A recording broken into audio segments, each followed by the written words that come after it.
இது நம்பிக்கை மாணவர்களுக்கான வழிகாட்டும் நிகழ்ச்சி. கீ இன்வென்ஷன் சீரீஸ் நம்ம தொடர்ந்து பார்த்துட்டு வந்துட்டு இருக்கோம். அந்த வரிசையில மிக முக்கிய கண்டுபிடிப்புல இன்றைக்கு நாம் காண இருப்பது மனிதனுடைய ஒவ்வொரு நாகரிக வளர்ச்சியிலும் நவீன நாகரிக வளர்ச்சிக்கு மிக அடிப்படையா இருக்கக்கூடிய மின்சாரம் குறித்து தான் நாம் பார்க்க இருக்கின்றோம். இவற்றை பற்றி தெளிவாக விளக்குவதற்காக மூத்த பத்திரிகையாளர் திருஞானம் ஐயா அவர்கள் காத்திருக்கிறார். வணக்கம் சார். வணக்கம் மாத்தி. நவீன மாற்றம் எல்லாவற்றிற்கும் அடிப்படையா இருக்கக்கூடிய இந்த மின்சாரம், இந்த மின்சாரத்தினுடைய முக்கியத்துவம் குறித்து சொல்லுங்க சார். மின்சாரம் சொல்லப்போனா இன்றைய மனித நாகரிகத்தின் நரம்பு மண்டலம்னே சொல்லலாம். ஏன்னா நம்மளால் ஒரு 5 நிமிடம் பவர் கட் ஆனால் கூட துடிச்சு போயிடும். அந்த அளவுக்கு மனித வாழ்க்கையின் ஒரு பகுதியாக மின்சாரம் மாறி இருக்கு. இதே நேரத்தில் மின்சார கண்டுபிடிப்புங்கிறது ஒரு குறிப்பிட்ட நபரால் குறிப்பிட்ட ஆண்டில் நடந்த விஷயம் இல்லை. இது ஒரு ஆல்மோஸ்ட் ஒரு கூட்டு இயக்கம் மாதிரி நிறைய விஞ்ஞானிகள் இதில் பங்காற்றி இருக்கிறார்கள். தொடர்ந்து எவால்வ் ஆயிருக்கு. ஸோ அதனால் மின்சாரம் பற்றி தெரிந்து கொள்ளணும்னு சொன்னால் அடுத்தடுத்த கட்டங்களில் எந்தெந்த விஞ்ஞானிகள் என்ன பங்காற்றி இருக்கிறார்கள் என்று தெரிந்து கொள்ள வேண்டும். நிச்சயமா சார். மின்சாரத்தினுடைய கண்டுபிடிப்பை தெரிந்து கொள்வதற்கு முன்பாக எலக்ட்ரிசிட்டி என்ற வார்த்தையை கண்டுபிடித்தவர் யார்? அவரை பற்றி கொஞ்சம் விளக்கமா சொல்லுங்க சார். கிபி 1600ஆம் ஆண்டு, கிட்டத்தட்ட இன்றிலிருந்து ஒரு 425 ஆண்டுகளுக்கு முன்பாகவே எலக்ட்ரிசிட்டி என்ற வார்த்தை உருவாக்கப்பட்டது. உருவாக்கியவர் இங்கிலாந்து நாட்டின் ஒரு இயற்பியலாளரும் ஒரு மருத்துவருமான வில்லியம் கில்பர்ட்.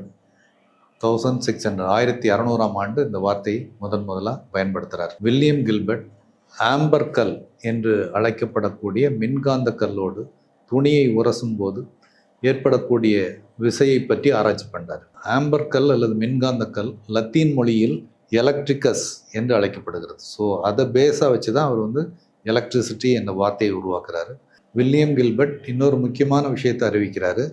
காந்தம் வேறு, மின்சாரம் வேறு. மேக்னட், எலக்ட்ரிசிட்டி இரண்டும் வேறு வேறு என்ற ஒரு விஷயத்தையும் அவர் ஃபஸ்ட்டு ஆய்வு செய்து அறிவிக்கிறார். மின்சாரம் தொடர்பான பல அடிப்படை கோட்பாடுகளை உருவாக்கியவர் வில்லியம் கில்பர்ட். மின்சாரம் போலவே மின்கலம் அப்படின்னு சொல்லக்கூடிய பேட்டரி என்ற சொல்லை முதலில் பயன்படுத்தியவர் யார்? அவருடைய பங்களிப்பை பற்றியும் சொல்லுங்க சார். பெஞ்சமின் பிராங்க்லின் என்ற அமெரிக்காவின் ஒரு பல்துறை மேதை. அவர் தான் முதல்ல பேட்டரி என்ற வார்த்தையை பயன்படுத்துகிறாரு. 1749ஆம் ஆண்டு தன்னுடைய மின்சாரம் தொடர்பான ஆராய்ச்சிகளை பற்றி கட்டுரையில் அவர் அந்த வார்த்தையை பயன்படுத்துகிறார். அவர் ஒரு மிகச்சிறந்த எழுத்தாளர், பேச்சாளர், அது மட்டும் இல்லை ஒரு பெரிய டிப்ளமேட். அமெரிக்க அரசியலில் பெரும் தாக்கத்தை செலுத்தியவர். மின்சாரம் தொடர்பாக அவருடைய 2 எக்ஸ்பெரிமெண்ட்ஸ் ஃபேமஸ். 1752ஆம் ஆண்டு அவர் நிகழ்த்திய கைட் எக்ஸ்பெரிமெண்ட். இந்த கைட் எக்ஸ்பெரிமெண்ட்டில் என்ன பண்ணுறாருன்னா, ஒரு மழை காலத்தில், ஒரு புயல் காலத்தில் ஒரு பட்டத்தை பறக்க விடுறார். அந்த பட்டத்தோட உயரமான பகுதியில் ஒரு ஒரு இரும்பு சாவி இணைக்கப்படுது. ஸோ இந்த பட்டம் உயர பறக்கும்போது அந்த மழை காலத்தில் அந்த ரோப் முழுக்க ஈரமாக இருக்குது. ஸோ மேகத்துக்கு அருகில் இது செல்லும்போது அது ஃபயர் உருவாகி அந்த கயிறு வரை வருது. ஸோ அவர் என்ன சொல்றாருன்னா, இந்த மின்னல் உருவாகுது, மின்னல் என்பதே ஒரு மின்சாரமயமான ஒரு சக்தி அப்படின்னு சொல்லி ஃபர்ஸ்ட் எக்ஸ்பெரிமெண்ட்ல அதை நிரூபிக்கிறார். மின்னல் என்பதே இயற்கை மின்சக்தி என்பதை நிரூபித்து காட்டுறார். அவருடைய இன்னொரு முக்கியமான கான்ட்ரிபியூஷன் லைட்னிங் ராட்ஸ். அதுக்கு முன்பெல்லாம் உயரமான கட்டிடங்களில் மின்னல் இடி தாக்கினால் இந்த கட்டிடங்கள் சேதமடையக்கூடிய சூழல் பல காலமாக இருந்து வந்தது. பட் இவருடைய லைட்னிங் ராட் என்ன பண்ணுச்சுன்னா, அங்கே உயரமான அந்த ராடு அங்கிருந்து மின்னல் இடியிலிருந்து வரக்கூடிய மின்சாரத்தை கம்பிகள் மூலமாக கடத்தி தரைக்குள் கொண்டு செல்றதுனால கட்டிடங்கள் சேதப்படுவது பெருமளவில் தவிர்க்கப்பட்டது. ஸோ இந்த லைட்னிங் ராட் பெஞ்சமின் பிராங்க்லினுடைய இன்னொரு முக்கியமான கான்ட்ரிபியூஷன். முதல் மின் பேட்டரியை கண்டுபிடித்தவர் யார்? அவரினுடைய பங்களிப்பு குறித்தும் எங்களுக்கு விளக்கமா சொல்லுங்க சார்.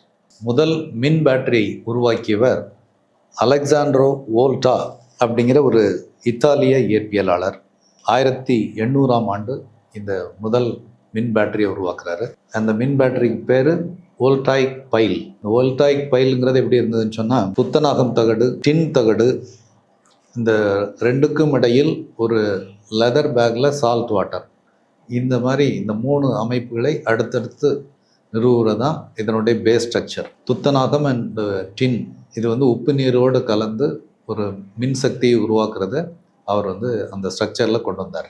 அப்போது உருவான மின்சாரத்தின் அலகு வோல்ட் என பெயரிடப்பட்டது.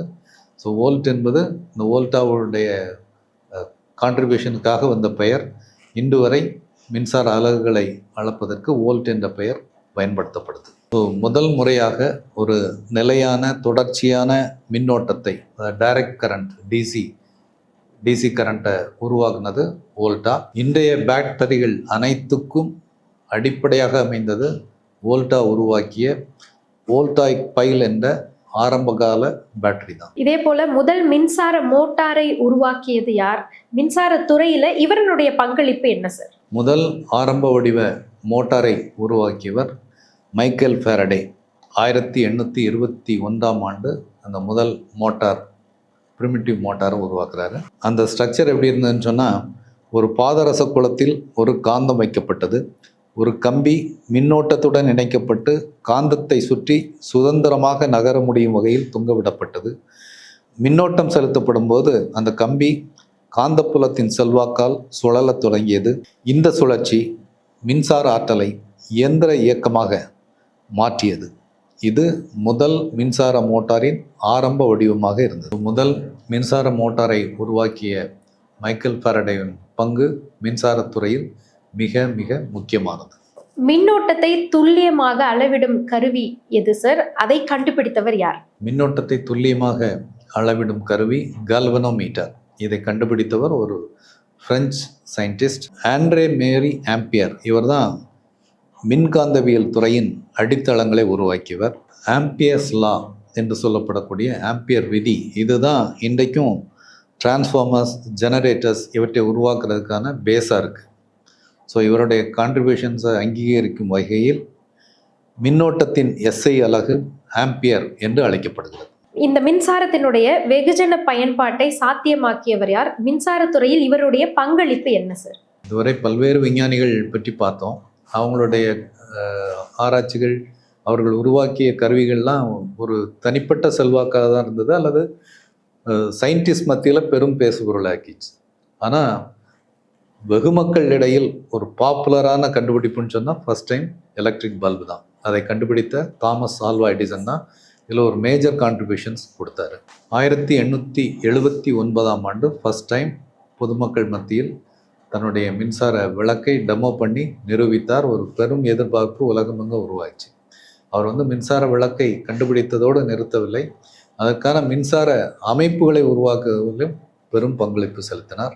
1882ஆம் ஆண்டிலேயே நியூயார்க்கில் அவர் இருந்த பகுதியில் ஒரு முதல் மின் உற்பத்தி நிலையத்தை அமைத்து அவற்றை வீடுகளுக்கு கொண்டு சேர்க்கும் ஒரு சிஸ்டத்தை உருவாக்கினார். இந்த மின் உற்பத்தி நிலையம் ஒவ்வொன்றும் 100 கிலோவாட் திறன் கொண்ட 6 டைனமோ ஜெனரேட்டர்ஸ் மூலம் மின்சாரத்தை உற்பத்தி செய்தது.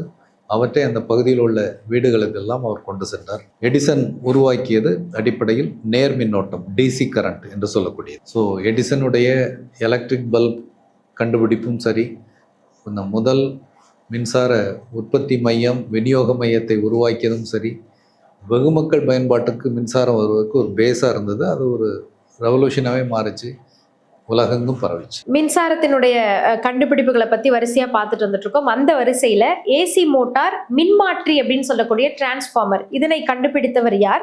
அவருக்கு மின்சாரத்துறையில் உள்ள பங்களிப்பு என்ன சார்? அது எடிசன் உருவாக்கியது டிசி கரண்ட் பார்த்தோம், ஏன்னா டைரக்ட் கரண்ட் சொல்லுவோம்.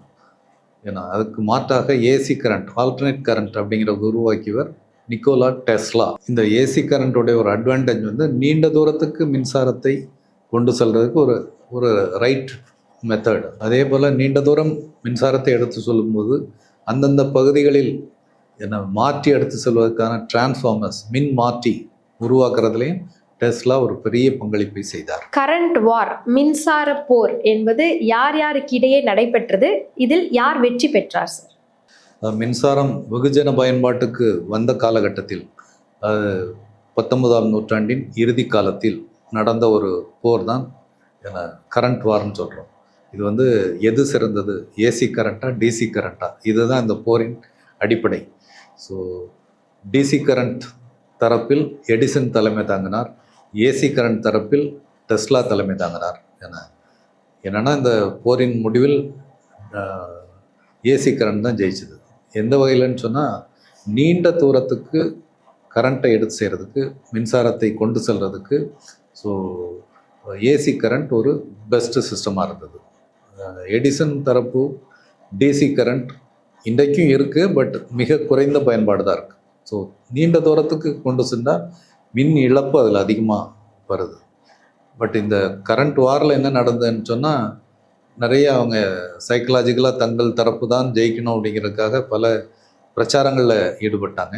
அதில் எடிசன் தரப்பு சில தவறுகளை செய்ததாகவும் ஒரு சில ரெக்கார்ட்ஸ் இருக்குது. குறிப்பாக ஏசி கரண்ட் வந்து டேஞ்சரஸ், மிருகங்களை எல்லாம் சாகடிச்சிரும் அப்படின்னு சொல்லி சில யானைகளை கூட சாகடிச்சிட்டாங்க அப்படிங்கிற தகவல்லாம் இருக்குது. பட் வாட் எவர் மேபி, இன்றைக்கு நீண்ட தூரத்துக்கு மின்சாரத்தை எடுத்து செல்வதற்கு ஏசி கரண்ட் தான் பெஸ்ட் சிஸ்டம்.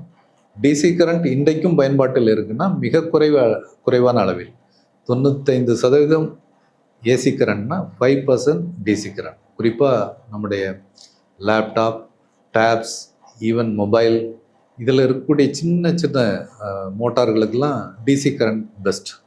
ஸோ இன்றைக்கும் டிசி கரண்ட் இருக்குது, கம்பேரிட்டிவ்லி மிக குறைந்த அளவில் பயன்பாட்டில் இருக்குது. மின்சாரம் மற்றும் மின்சாரம் சார்ந்த கருவிகளினுடைய கண்டுபிடிப்புனால என்னென்ன பயன்கள்லாம் ஏற்பட்டது அப்படிங்கிறத நிறைவாக தொகுத்து சொல்லுங்க சார். முதலில் சோதனை அளவில் இருந்த மின் கருவிகள் அதுக்கப்புறம் 19ஆம் நூற்றாண்டின் இறுதியிலே வெகுஜன பயன்பாட்டுக்கு வந்து விட்டன. இப்போது வந்து வீடுகள், அலுவலகங்கள், ஆலைகள், தெருவிளக்குகள், ஸோ எல்லா இடத்துலையும் மின்சாரம் இன்றியமையாதது. இருண்டு கிடந்த உலகத்தை ஒளிமயமாக்கி இருக்கிறது மின்சாரம்.